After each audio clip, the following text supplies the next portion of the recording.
We talking about sports, get ball. What it do, baby? Yeah. What it do, you number one podcast listeners? You have tuned in to a brand new episode of the number one podcast in your headphones, Prem Brulee.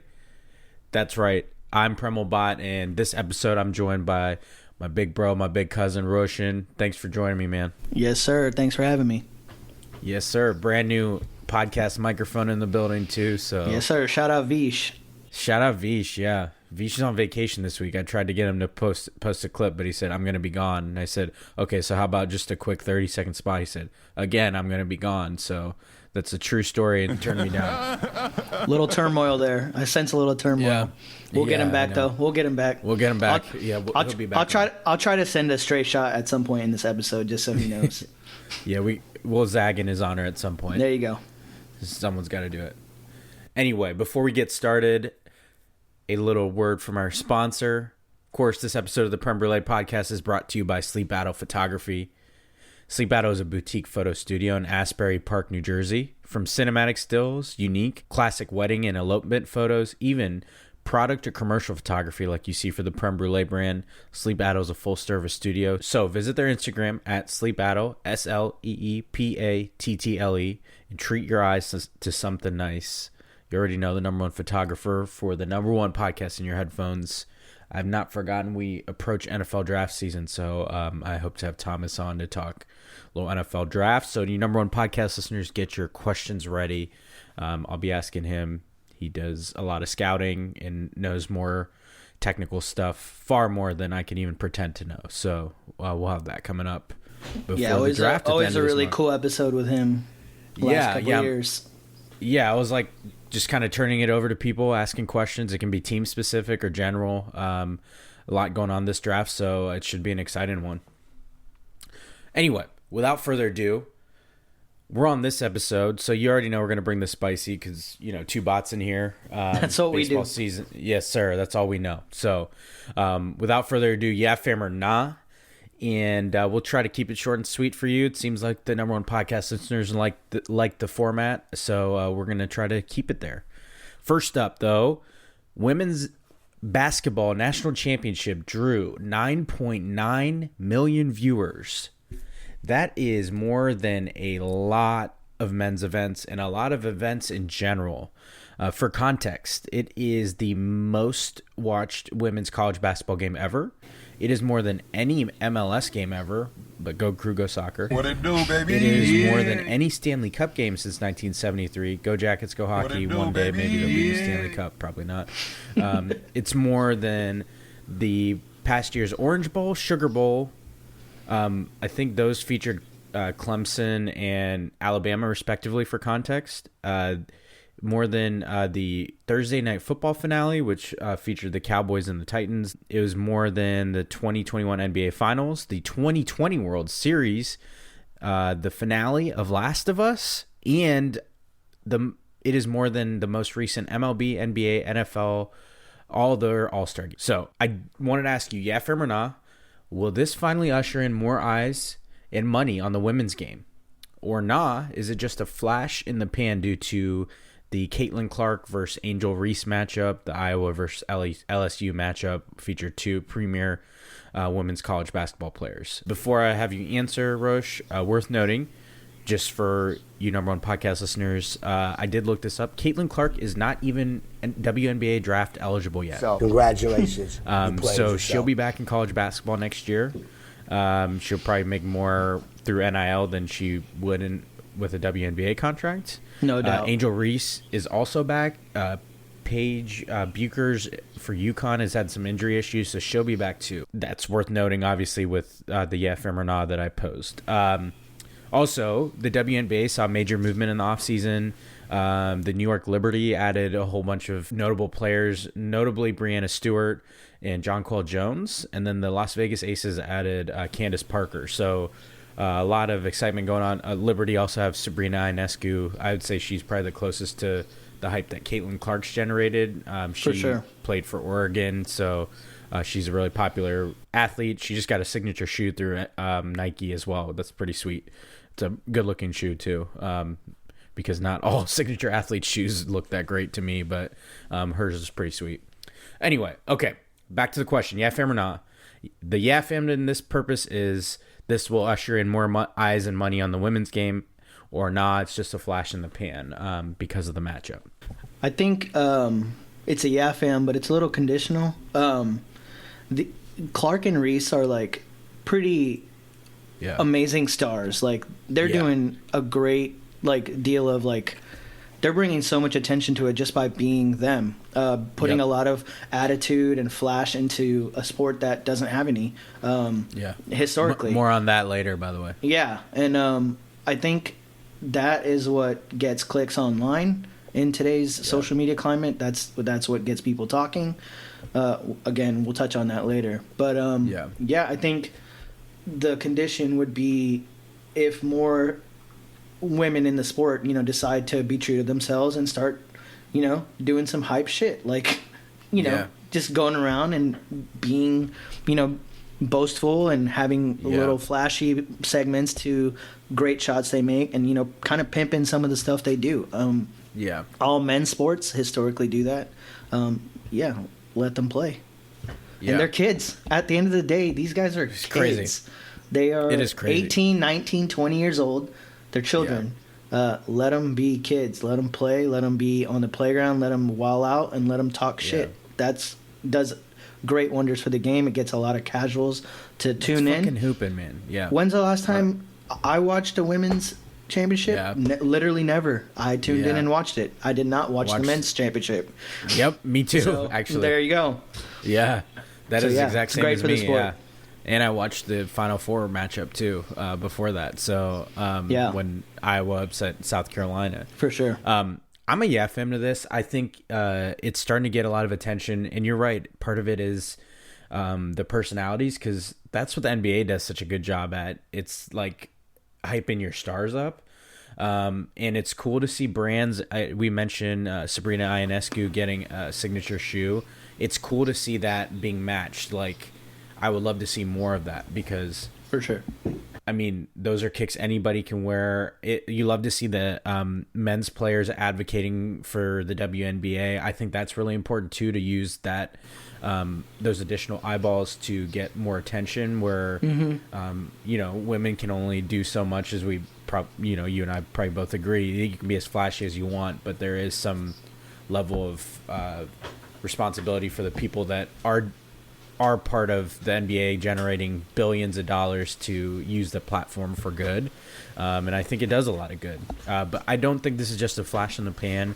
For one, as I stated, we have a whole nother year with Caitlin Clark, but then she's going to go to the WNBA. So presumably that she's not going to change who she is. Angel Reese isn't going to change who she is. So those players go into the WNBA, and they are opening doors for other women to be authentic. And now with the viewership following suit, then a lot more people will, when the cameras are on, the personalities will show too. So I think it all is connected. So I'm a fam to this, but really cool to see that matchup and see someone pull up like Steph Curry, with Caitlin Clark. It's no doubt very exciting to see. Wait, one of those things real quick on that list of things that had less viewers than this was the 2020 World Series, right? Yeah. Was that the Mickey Mouse series that the it absolutely was. What team won again? I kind of forgot. I don't even remember. Yeah, it doesn't really matter. It doesn't really count, right? Yeah, fucking does. It's the pretty boys versus the petty boys. Who cares? We're not even in You Played Your... Petty alert. Petty alert. Petty alert. I know. We got to bring the energy. It's only right. Okay. I got one more topic for you. Fam or nah, to the trade we just missed from our previous episode. It happened like a day or two after we dropped that episode. The Carolina Panthers traded for the number 1 overall pick. They traded with the Chicago Bears, who, in exchange for giving that number 1 pick to the Panthers, received the number 9 overall pick from the Panthers, the 61st overall pick, which is a late second-round pick in this year's draft, a first-round pick next year, and a second-round pick in 2025 And then the most notable of those is wide receiver DJ Moore, who goes from Carolina to Chicago, finally gives Justin Fields a wide receiver. So want to get your yeah, fam, or non, maybe like a word association. Full disclosure, you come from the half of our family that are Texans fans who are right behind that pick at number 2. So obviously the Panthers did this with a drafting a quarterback in mind, presumably between Bryce Young and CJ Stroud. But yeah, fam or not of this move, and give me a little word or phrase. I mean, yeah, fam, overall, word or phrase is a win-win. I think both teams win. I don't think anyone got fleeced. Panthers are going to get a great quarterback and presumably CJ Stroud. It does suck that they're going to pick CJ Stroud, which is what it seems like. But yeah, I think the Bears got a great deal. They already have a quarterback. They can take the best player available, and they got Justin Fields, DJ Moore. So that is pretty sweet. It makes that number 9 pick kind of a luxury. I think a lot of things have them going like offensive line or defensive line, just as in the trenches guys where they need a lot of help. So more on the Bears later and the moves they've made and the Panthers, but I'm a yeah fam to this too. I think it's exciting. I love seeing trades in the draft. It gets like the old video game self and me excited. I'm also hoping to have he's been on before, but my buddy Jeff Robinson on to talk Panthers. He's a big Panthers fan. He was pumped about the trade. We're going to talk a little bit more briefly about that trade later, kind of go along the lines of what you said. I do think it's a win-win for both of them. Okay, without further ado, I know why everybody came here. Number one podcast listeners, it's time for You Played Yourself. Let's hit that intro. I'm petty as hell. And I'm super petty. Here we Petty Le Pew. go. Okay. First up on You Played Yourself, Roche. This was via NBA Today. I sent this to our group chat because we have a lot of content in there related to this team and specifically one of the people mentioned. But this is via the NBA Today. In the past 2 seasons, LeBron James and Anthony, aka Tony Davis, have not played more than 5 games in a row together. Fam. Even when Tony is Anthony like he is right now, these stats find their way to us. We cannot help it. Are you kidding me? I was just minding my business and I found that out, and I was like, you got to be kidding me. What? This guy gets $40 million a year. I mean, he's definitely been carrying the freight last month or so. So I will definitely be reluctantly calling him AD until further notice. He's definitely earned that from me. He's earned a little bit backpedaling in good grace, but the second he sprains his ankle in the playoffs, he's back to Tony. No doubt. This just in, the idea is that you last more than 5 straight games in the playoffs. So we'll see if that streak is broken here. Exactly. We're very quickly nearing the end of the NBA season, and that Western Conference playoff race is going to be very exciting. So we'll definitely be talking about that as the seeds are finally decided and the play-in starts to happen. But for sure, it's a good start to You Played Yourself. Tony Davis always finds himself on here really recently, even when he's doing well. Yeah, you gotta love how the guy is in all likelihood might win like Western Conference Player of the Month, and here we are just tossing him to the wolves on You Played Yourself. That's very, very on brand for us. Very on brand. He's also probably never going to be eligible for any postseason awards because they're passing that new collective bargaining agreement. The NBA and NBA Players Association passed, said that you have to play a minimum of I think it's 65 or 66. Yeah, 65 games to be eligible for postseason awards and postseason All NBA teams. Like AD has no chance. The only one that has less of a chance is probably Kyrie Irving, and Kawhi. Hit that laugh, Kawhi. I'm just here to have fun, but I'm on load management. Leonard, they have no chance. Anyway, let's move on. I wanted to do a You Played Yourself to the people / traditionalists who questioned and maybe still question the MLB pitch clock. I think they like to call themselves baseball purists, but it's just a code word for I'm old and hesitant to change. But Great. This was something that Buster Olney tweeted, but he got the stats from at Slangs on Sports. In the first 3 days of this very new MLB season, which included 35 games compared to that same time period last year, which was 34 games. The average time of the game last year was 3 hours, 8 minutes. The average time of games this season so far is 2 hours, 41 minutes. As far as stolen base attempts, in that period in 2022, there were 26 of them. This year, they are at 56. To me, I mean, this is a big win already, universally. This game is moving so much quicker and more exciting. It's exactly what they were looking to accomplish, and it's doing that. And it's making the game more efficient. The quality isn't suffering. It's just we see less people adjusting their freaking batting gloves or taking forever to get their signs. It's amazing, and I hope it continues. I hope they stay consistent with the violations, and you'll be amazed at what people train themselves and get used to. Also, I figured this is also a good time to remind you that the Houston Astros are defending World Series champions, and don't you ever forget it. From the bottom of my heart, I'd like to take this chance to apologize to absolutely nobody. Sound that. And then while you're at it, go stream our guy Mark Drew's new song, Ready to Rain, while you're at it.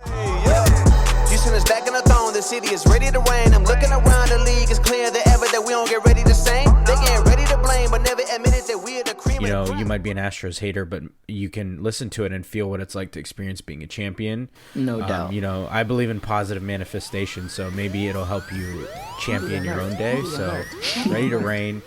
You know, Mark Drew, friend of the program. Go support the man. And also the Hosar, Indeed Man. Roach, over to you. Yeah, and while we're on the topic of the Astros, don't let the 3-4 record fool you. I know we're off to a slow start. The Astros started off 7-9 last year. I don't think it mattered. I think we're good to go. Wait, how did it go last year? I'm pretty sure we won the World Series. Yep, yeah, right. in 6. I think we went 11-2 in the postseason. Good reminder. Yeah. Yeah, our season does not start until October. Sounds better. Yeah. And about Amen. like back to the game itself, like I love stolen bases. I thought that was a huge thing that's been missing the last few years, and just the sheer volume of it now, it's fucking awesome. It's so exciting. Stealing bases kicks ass. It makes everyone stay on their toes.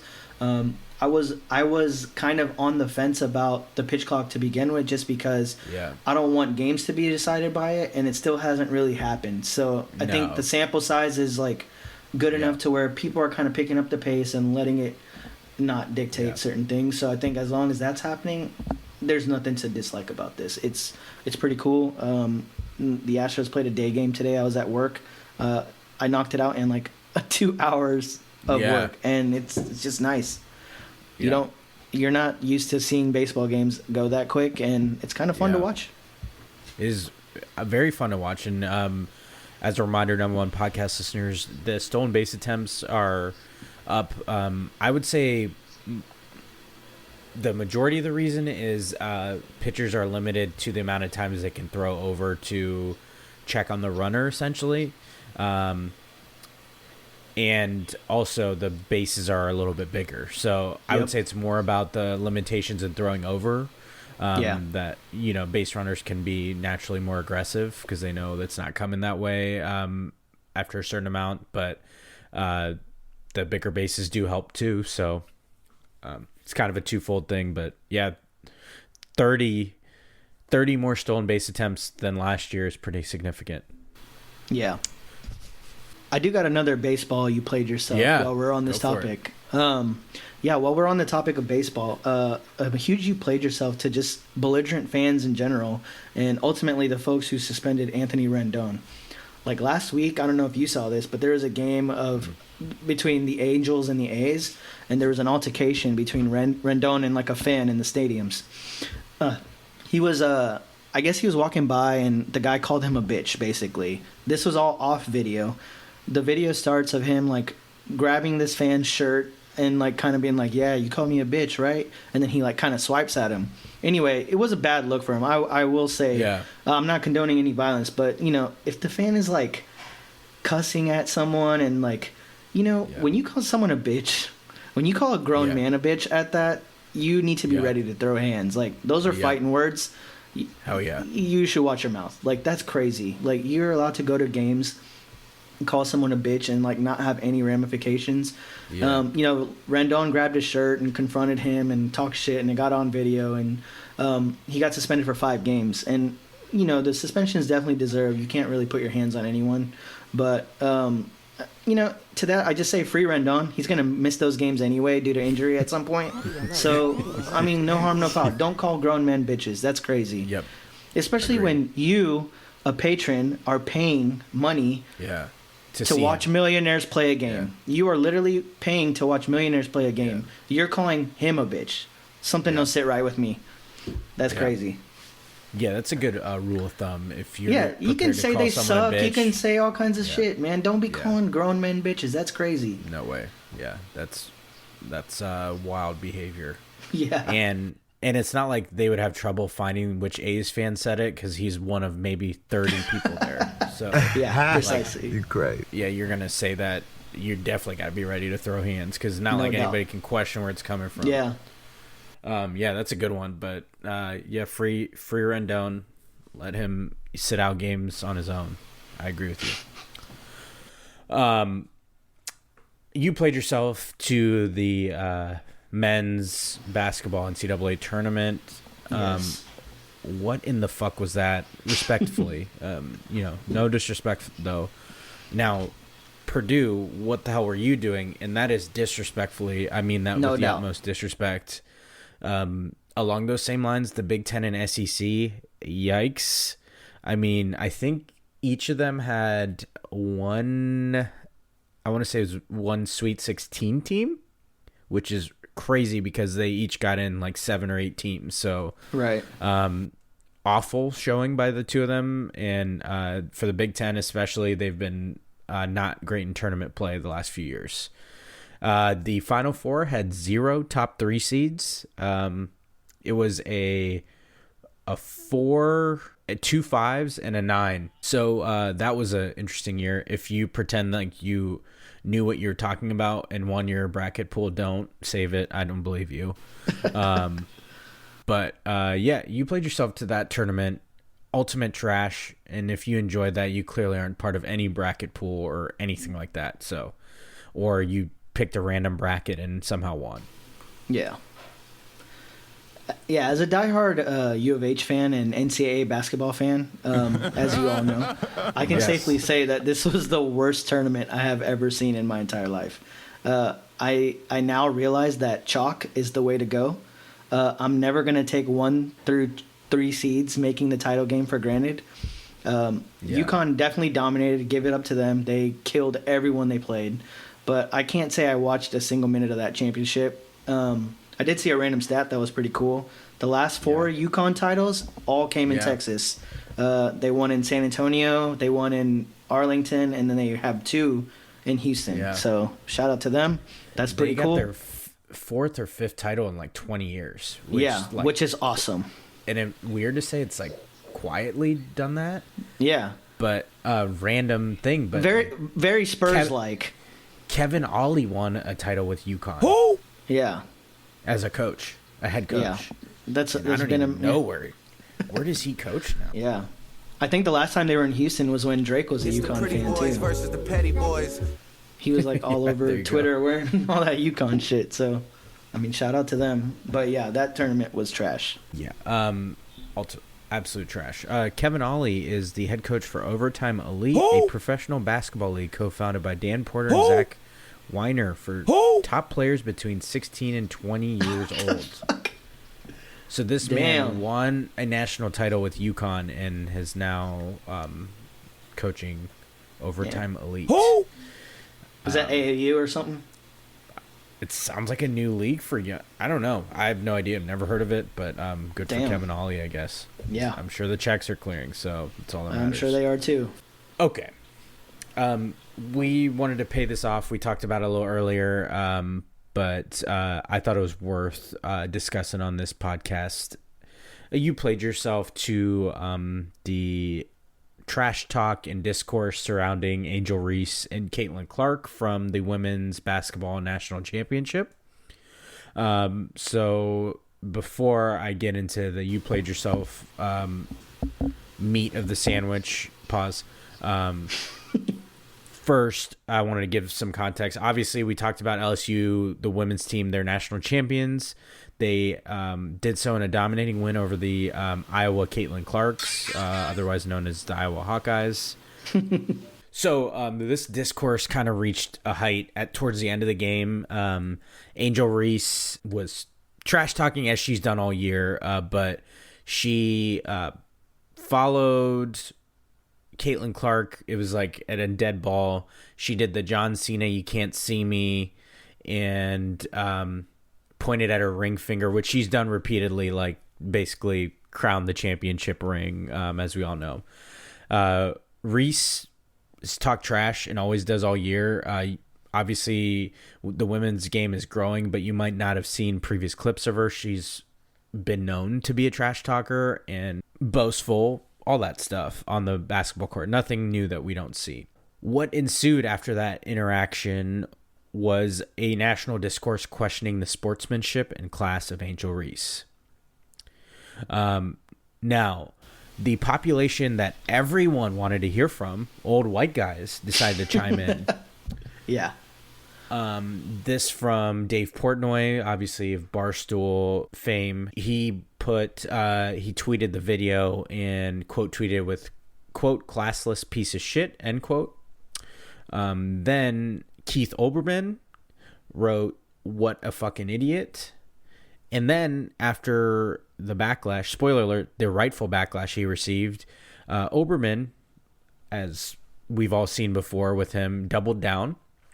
He said, quote, "I apologize for being uninformed last night about the backstory on this. I don't follow hoops, college or pro, men or women." Well, Keith, I'm going to stop you right there with that sentence because fuck the rest of your quote. I mean, you don't follow it, so what the fuck do we care what you think, Keith? What in the fuck do you think we give a shit about what you or Dave have to say about women's college basketball? And here's the thing about these guys and many others commenting. Caitlin Clark herself didn't have a problem with it. She's been interviewed after the game. She didn't have a problem with what Angel Reese did, nor does she think the criticism of Reese is warranted. So these fucking bozos are insisting on this stance when the two people directly involved have zero beef. Through both of their own words have said the same. Yeah. I mean, like, the only nitpicking I can do is that, like, if you're going to do the John Cena, technically you're not being seen, so no one saw you do the ring celebration. You got a dad joke like, right there. If we're really going to nitpick, like, hey, John Cena's never been photographed, right? Because he can't be seen. So if you're going to do it, like, she didn't see you do the ring thing. So that's about it. Yeah. Before I continue some more, you got something to add here? Yeah, I just wanted to give you three numbers. 47, 64, and 20. Mm-hmm. You have any idea what those numbers are? What are they?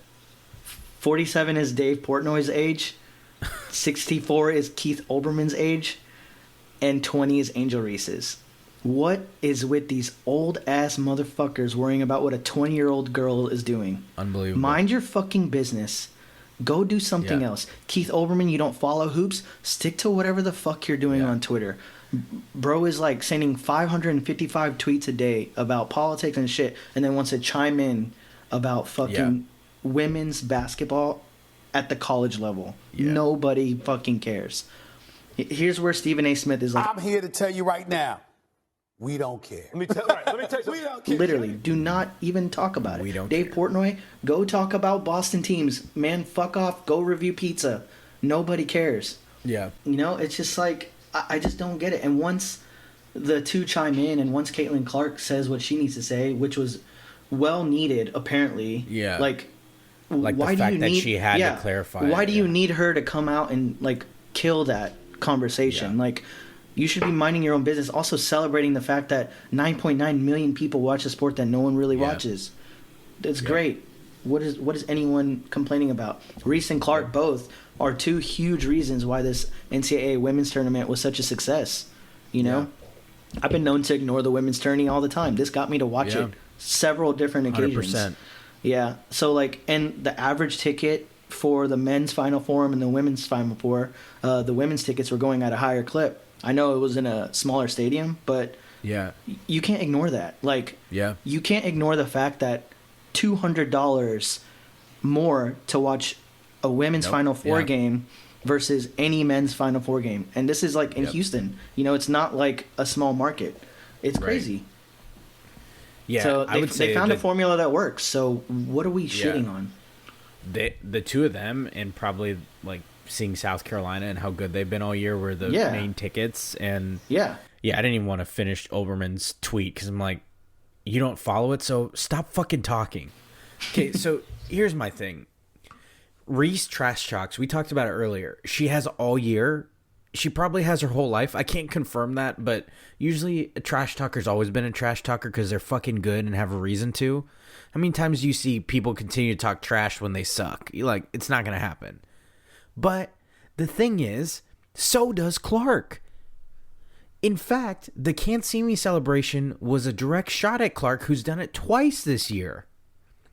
So this discourse discussing why there is a double standard, because, you know, some of these people are like, oh, they're not talking about the double standard. The context was different. This was in a championship. Be classy. The context is valid because people call Caitlin Clark competitive, tough, and passionate, yet Reese is considered brash, classless, and like an asshole. It's almost like, you know, I can't quite put my finger on the difference here. Can you? What would be the difference between Angel Reese and Caitlin Clark? I'll let you guys fill that in. And also, another thing, if we're talking about this discourse and the differences and things like that, if this was the men's game, this would not even be a discussion. Absolutely never. Not even a little because bit. we see it all the fucking time. Yep. We were just talking about how over the top the Grizzlies are. It's not talked about now. The news cycle moved on. It was like a one-day topic about how Dylan Brooks talks a unnecessary amount of shit.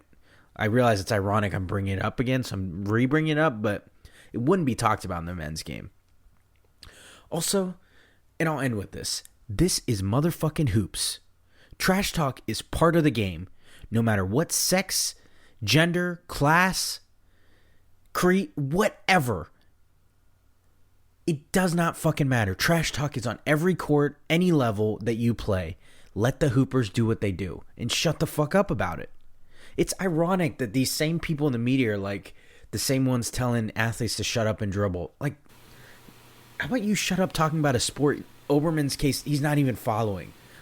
What makes you like feel some type of way that we want to know what the fuck you're thinking about this topic? It's that outta demographic, here. man. They just want to talk. Some people just want to talk, and some people want to hear their voices. And Keith Olbermann is definitely one of those guys. Yep. I mean, just last year in the playoffs, Luka and Devin Booker. Luka was going sideways talking shit to Devin Booker. The internet loved it. On the other hand, everyone, ESPN, SportsCenter, all this shit, all the discourse was everyone picked the Suns. Luka was the underdog, and now he's celebrating and blah, blah, blah. Yeah. You can't tell me that this shit isn't a double standard, man. Yep. There's just too many examples that go the other way. Yep. 100%. Okay.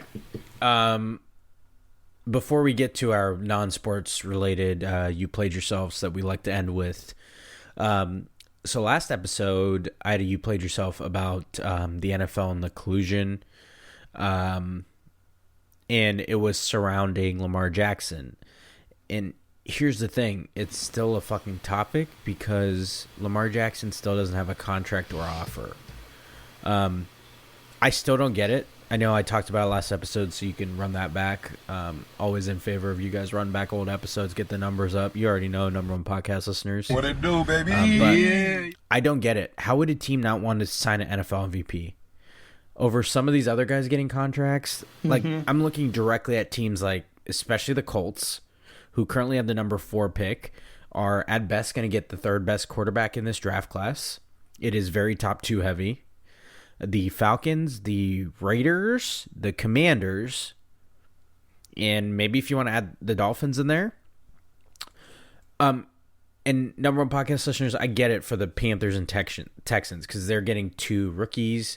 Their teams are very much built to like start over with those contracts. But none of the other rookies are a better option than Lamar Jackson. Nope. Beyond those 2. And Lamar Jackson's going to be better than those 2, but I get why you wouldn't be interested in Lamar. Yes, you wouldn't be interested in Lamar when you're directly in line to get a top quarterback. So, yeah, you played yourself still to the NFL. I mean, we talked about ad nauseum last time, but you got something to add because I don't think you were on that one, were you? No, I don't think so. Yeah, I mean, dude, this has got to be like the most egregious collusion in this league since all the Colin Kaepernick stuff. And in a twisted way, not to be taken the wrong way, this one is kind of worse. You know, like, let me explain. Like, we all know, like, the brass and the owners of NFL are, like, cut from a certain cloth. So political stances and things like that may run tensions a bit higher to have them collude and not have someone like Kaepernick on their team. Understood. I don't like it. Understood. But for a team that has, like, overlooked far, like, most teams, like, have overlooked far worse for winning. I mean, there's like 10 examples that are active in the league today. Other guys got jobs pretty quick. I mean, it's just, this kind of shit happens all the time. But for teams that have overlooked far worse for winning, it's amazing that some of them don't want to touch a perennial MVP that's like 6 years younger than someone like Derek Carr. Derek Carr signed a 4-year deal, and he got cut by the fucking Raiders. Like, the Raiders suck, and they cut Carr, and Carr got another $100 million guaranteed. And you're telling me that the Saints didn't want to go after Lamar Jackson? Like, that don't sit right. You know, I don't have a lot of answers, but, you know, there might be like 10 teams with quarterbacks that I'd argue have better situations. Like, you know, like you said, Panthers, Texans are going to get a very cap-friendly quarterback. Other players are, you know, might simply be better. Mahomes, Rodgers, whoever you want to list there. But 20 other teams don't have any excuses. Yep. You know, so this is strange. It's wild. Yeah, I'm interested. And then the whole agent thing. Like, people want to blame that he doesn't have an agent. You know, like, that has nothing to fucking do with it. Laramie Tunsil doesn't have an agent and continuously signs the biggest LT deals on the market, and he represents himself. He got his fucking contract in Bitcoin last time. You remember that? Yep. Like, I mean, don't give me that agent shit. When you have some poverty team like the Texans giving Tunsil top market value for one position on a last place team, it doesn't make sense. 100%. It's a great example. Yeah. Okay. It's a good place to stop and go to our non-sports you played yourselves. I like to add a couple candidates for immediate retirement. You got one for me this week? Yeah, actually, it's funny. I got called to be on this episode because just like I think last week or this week, I had seen a tweet that was like, "What is your live show pet peeve?" And as someone who goes to you're the a right lot person of to ask. I'm like, I'm the guy. So I honestly couldn't narrow it down to one. It is a very extreme tie for two things. One, bands performing acoustic songs. As much as the songs might be good, most people these days don't know how to respect that space and just fucking talk. They're like, all you hear is chatter. So they're talking over a song that is not showcasing bass, guitar, all this stuff. It's very quiet, and they're just chattering over it. And the tie is between that and attendees filming full songs on their phone. Like, I understand getting a clip. I do it. You do it. Everyone does it. Getting clips, memories, blah, blah, blah, post on your Instagram. Yeah, that's part of the show. 15 seconds, 30 seconds, cool. I've been in front of people who have filmed entire songs, like 4 minutes and 30 seconds. Like, strictly gigabyte speaking. Like, you're taking too much space on your phone with this video that, one, you're not going to watch. Two, you can't post anywhere. Why the fuck are you taking this footage? You are not a photographer. You're standing 65 feet back just like me. My view sucks. So does yours. Your phone looks even worse. You're ignoring the 4K of your eyes for the 1080p of your phone. Yeah. It's bozo shit. What are you going to do? Watch it back later? Yeah. Yeah. Extreme you played yourself to all those people. I like that. Yeah. All right, so you played yourselves this week. So I traveled pretty recently for a friend's wedding, and I might have talked about this before, but I hate this fucking look. The dad traveler look, I call it. The jeans and a sport blazer, or a sport coat or blazer. Guys, can we stop this? If you got a dad in your life, or, you know, a husband or whatever, a brother, anything like that, can we stop the whole jeans and blazer look? It seems like the uniform for dads who need to travel. Like, take it with you. I don't know what the right combo is, but I don't want to see it. It looks so stupid. And I got another thing. Like, people laugh at me for this, but you cannot tell me that jeans are more comfortable than some dress pants you can find, especially now. They're like way thinner. They're way more loose in the area where your manhood is.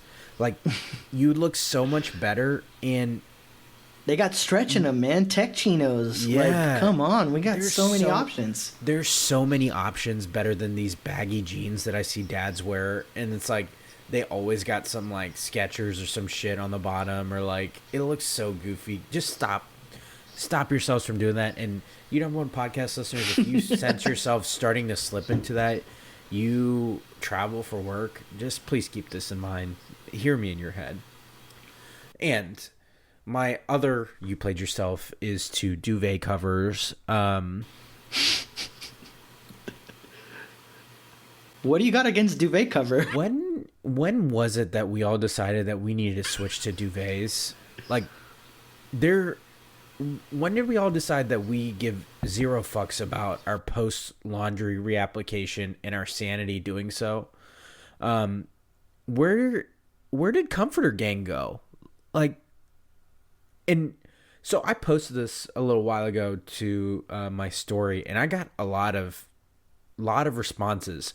It just seems like in general, the people who have duvets aren't exactly happy about it. And the best I could think of is like, the duvet is such a perfect word for that, because it sounds like an insult. Like, it sounds as stupid as I feel when I'm trying to put the duvet back on the comforter. Like, it only feels right. Like, look at this duvet over here. Look at this fucking dumbass duvet. And that was the only thing that provided me a little solace. You know, my son was sleeping next door as I was trying not to fucking cuss while putting it back on. And I just found myself like, whatever happened to us just sticking with comforters? Somehow we all just went with the duvets here. And I hate it, and we're playing ourselves. And it seems like the people who switch back to comforters are much happier these days, by the way. Anecdotally, it seemed that way.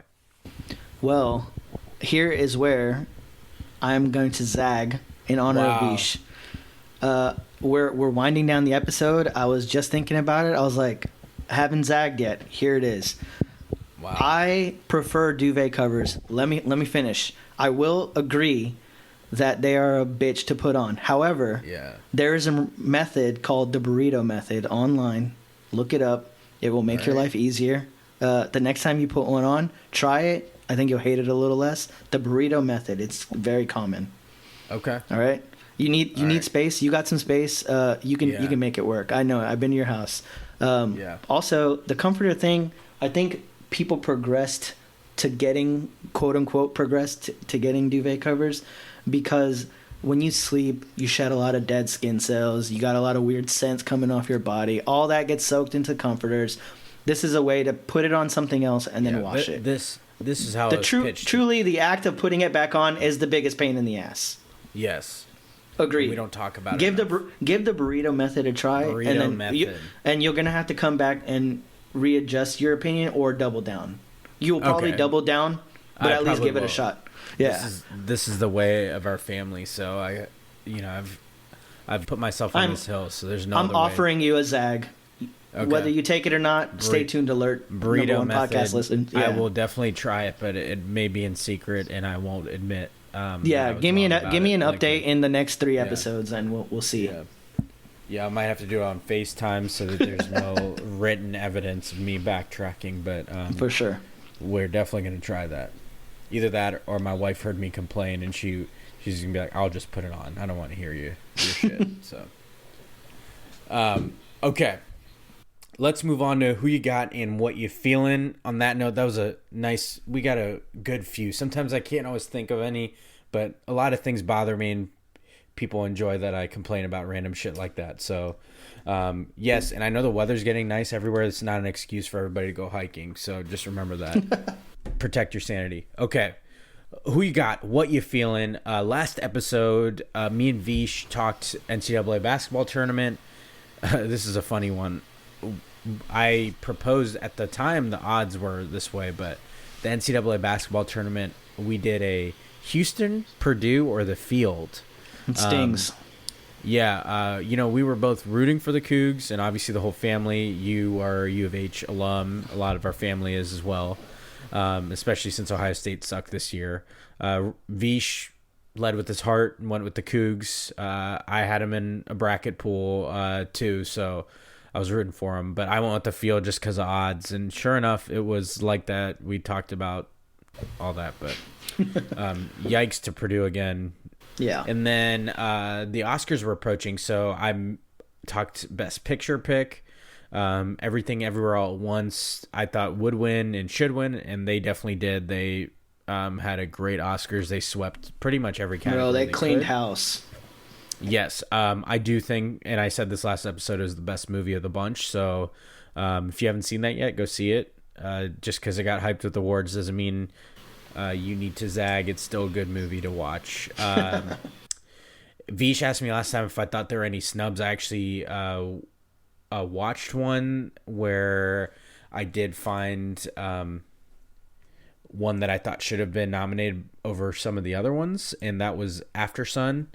I watched that on my flight, and I really loved that movie. It was about a relationship. It's like a coming-of-age type movie, but it was a father and a daughter, and it's really heartwarming, and the end is very beautiful. So that I did want to add that to the list. After Sun, the main actor in it was nominated for Best Actor, the same category that Brendan Fraser won in. The main actor from After Sun was nominated in there, so it did get a little bit of love, but the whole movie I thought was worth a nomination over some other ones that were. But this episode, I wanted to talk a little NFL offseason.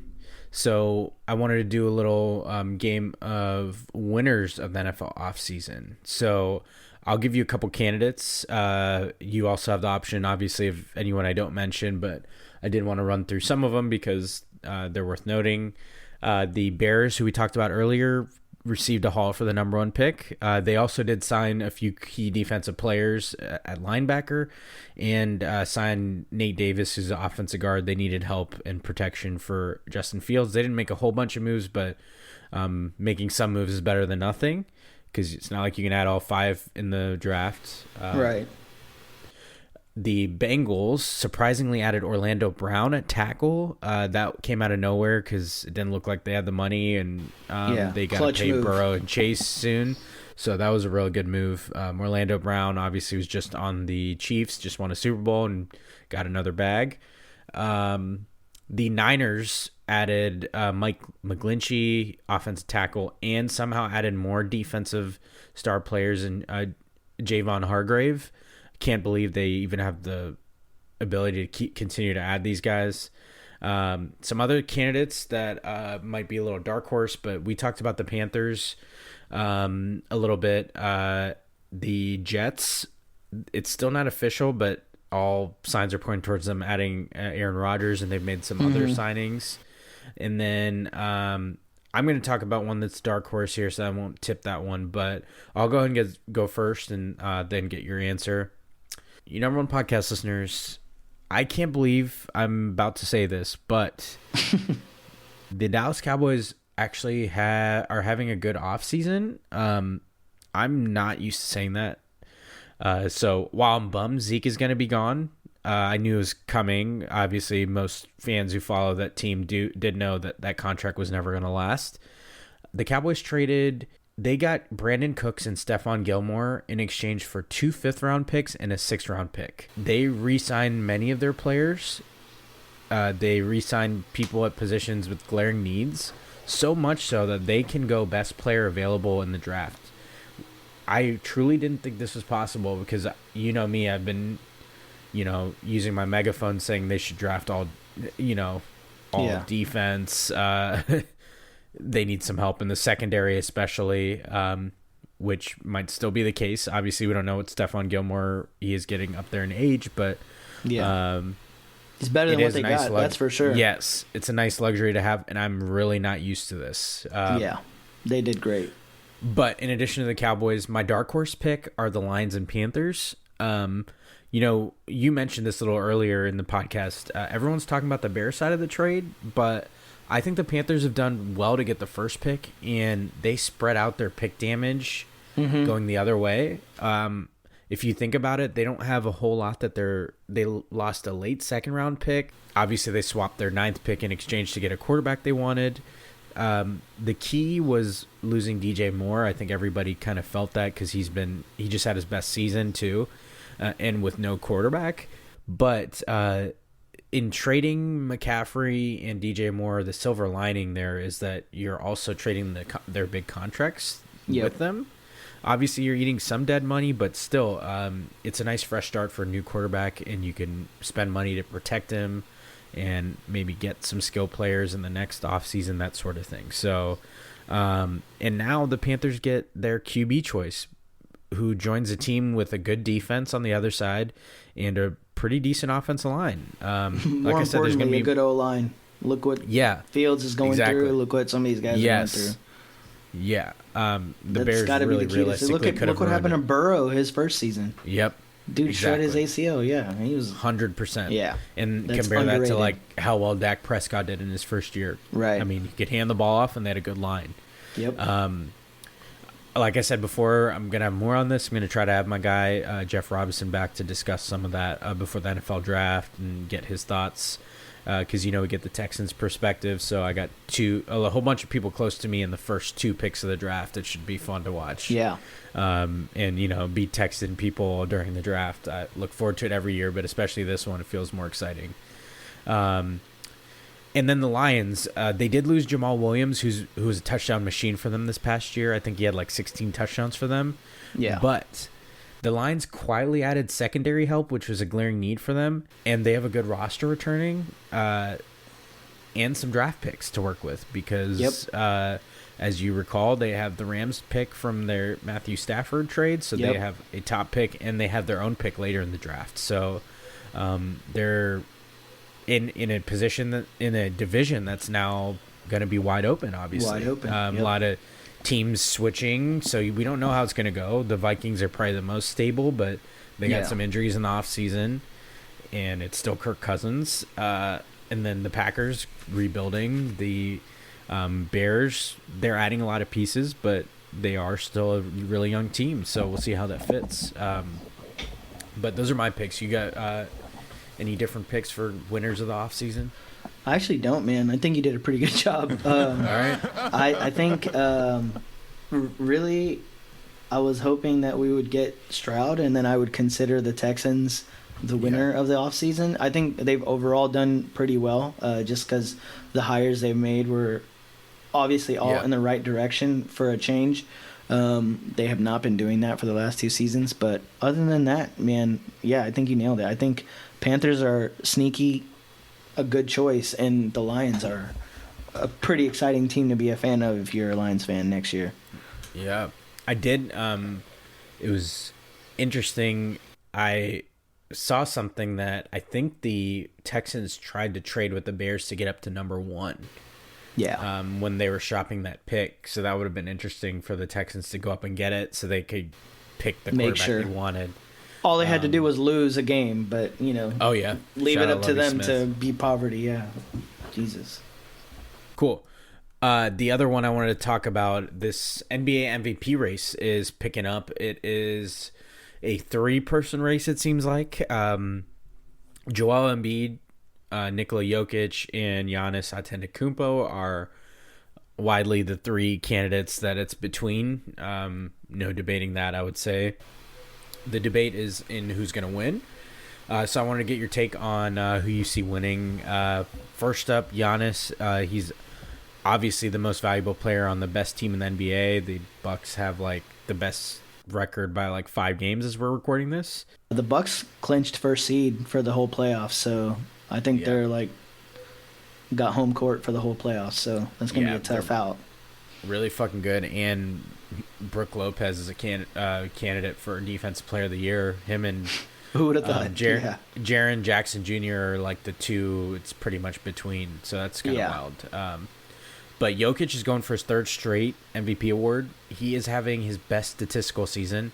He is very close to officially averaging a triple-double on the season, by the way. He is, I think it's like 9.9 assists per game. And obviously points and rebounds are well over double digits. Mm-hmm. So that's kind of wild to think he's doing even better than 2 MVPs he's gotten, and it's such a close race still. Embiid is averaging 33 points per game and 10 rebounds per game.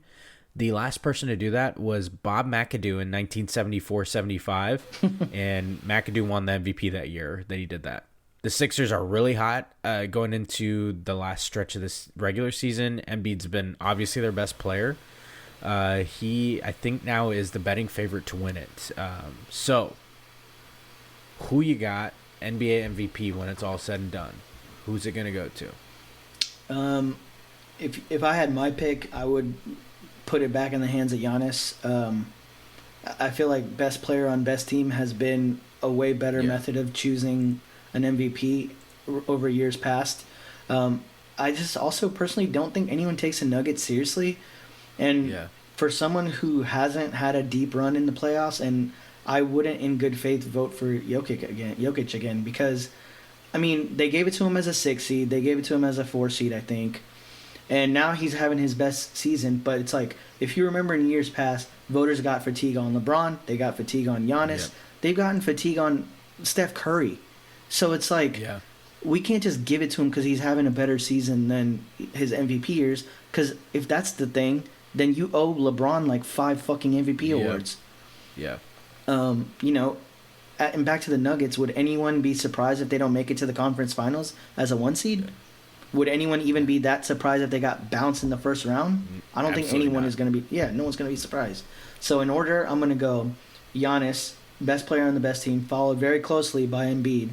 You know, just last night, Jokic was a minus 21 against the Rockets. Like, how you get hooped up by the Rockets? Alfred Sengun just destroyed him, and Embiid dropped a 50 burger on the Celtics and won the game. So I mean, I think recency bias plays into a lot of MVP votes. It's got to be Embiid more than likely, but I think Giannis is the right choice. Yeah, I think you touched on it at the end. I'm going with Embiid here, and you covered it kind of in your answer. I do think voter fatigue's a very real thing, and what have you done for me lately? And Embiid's putting on a really strong end to the season. So I think it's going to be Joel Embiid, but I wouldn't be surprised if it's any one of the 3. I do think it's more than likely Embiid or Jokic, unless Giannis. I agree. Even though he shouldn't be eliminated from it. It's just the other 2 are having such phenomenal seasons. So, I'm going with Embiid. We'll see. They're also. It's going to be. I think it's going to be a really close race too. So it's kind of wild. Anyway, let's move on to what you feeling. I'll go first, and I'll turn it over to you. What I'm feeling is LeBron's Lakers teammates making goat sounds in the background while he gets interviewed in the locker room. Especially when you're playing against teams that's been scoring. So we had to get stops, and we did that. So, Brian, where you think this dude is from, man? I gotta stay focused. I'm locked in. It's fucking hilarious, and I think it's genius. I don't know why people didn't do it before. So love that. Love him getting the love he deserves. And then also, I went and saw John Wick Chapter 4. It was incredible. If you haven't seen the John Wick movies, I know you might be thinking like, oh, I mean, yeah, give me a break. But if you ever get a chance, look on Rotten Tomatoes. I think the worst of the 4 movies is like 87% on Rotten Tomatoes. So just to tell you like how well they're reviewed, and they're very consistent. They're very consistent. They're very entertaining. So the first 3 are on TV a lot. If you know have cable or streaming, you can usually find them pretty often. The fourth one just came out. It was just as consistent as the other ones and fantastic. So I highly recommend it. But yeah, what are you feeling, Rosh? I'm actually, I don't watch a lot of TV, but I feel like I've been watching a lot more TV lately. There's been a lot of great TV shows that have come back. Yellow Jackets on Showtime came back. Succession came back. That last season's, it's shaping up so nice. And Ted Lasso. You know, that's 3 great shows that are coming out week to week. So none of them are out in full. So I think they're like a little old school with it. Like 1 episode a week. I think it builds it a little better. Makes you earn some of the plot lines, and I'm all about that. I kind of miss that whole waiting all week format. Because it gets you real excited about the show. I think you absorb more of the show. You understand more of the show. I mean, when you stream shows like and binge them, you forget so much. I did time in between seasons stretches more. Yeah, and I did a rewatch of Succession before the new season started, and I was like, I've missed so much. I definitely had to read a little bit. I had to pause it for a second because I didn't do a rewatch, so I was like, oh yeah, that you did forget happen. how much shit has happened in 3 seasons. For sure. So shout out to TV. I don't watch a lot of TV, but You've talked highly of Yellow Jackets, but I haven't watched it. But Succession and Ted Lasso, I love both those shows. My advice for Yellow Jackets is wait till the season's over and then get a trial of Showtime. And then because I think it's like $12 a month. Yeah, and then just watch it. Even though we just talked about the opposite, we mean it respectfully. I mean, you could pay for a month. You could pay for a month, but you probably won't. Respectfully. At the end of the day, we're looking for good deals. So we're all broke bitches. So, but respectfully. Yeah. All right, you number one podcast listeners, we've reached the end of the episode. You know I like to end each one with my too much sense, so let's go ahead and drop that intro. All right. I've talked about making sure we all fill up our own cups before tending to others. You know, the idea that you should make sure to focus on yourself and your mental health before being of service to others. Very important because you can't give if there's nothing in the tank for you to give to people. What I've noticed, though, is an important reminder for you number one podcast listeners. I've observed a lot of folks questioning how others fill their own cup. So I think it's important that we all remind each other that self-care can look different to everyone. And we got to be careful about judging how someone takes care of their self because it looks foreign to you. You know, I see a lot of people, it's like some people, it's therapeutic for them to go do something socially. Sometimes it's seeing movies by themselves with friends, whatever. All that self-care is important. But I think it's important that we give each other grace in how people tend to their own self. Just because it looks different than how you tend to yourself, you might really focus on being by yourself in your own house. It's not for everyone. So just my too much sense for this week. Solid as always. Yes, sir. All right, you number one podcast listeners, that does it for another edition of the number one podcast in your headphones, Prem Brulee. I've been your host, Premal Bhatt, with my big cousin Roshan. Thanks for joining me, man. Yes, sir. Of course, always. All right, you number one podcast listeners, we're looking to have some more content here as we gear up for NFL draft season, so we will talk to you very soon. Yep. Peace. And when we come through, you already know that it's over. Cause y'all season started in April, but our season started in October. Man, what they gon' say next? They ain't got a word to say. No, they feel the type of way. Got them crying every day. So we gon' take our respect while we chasing up the rain. This is more than just a game. That's why we come ready to rain. Man, what they gon' say next? They ain't got a word to say. No, they feel the type of way. Got them crying every day. So we gon' take our respect while we chasing up the rain. This is more than just a game. That's why we come ready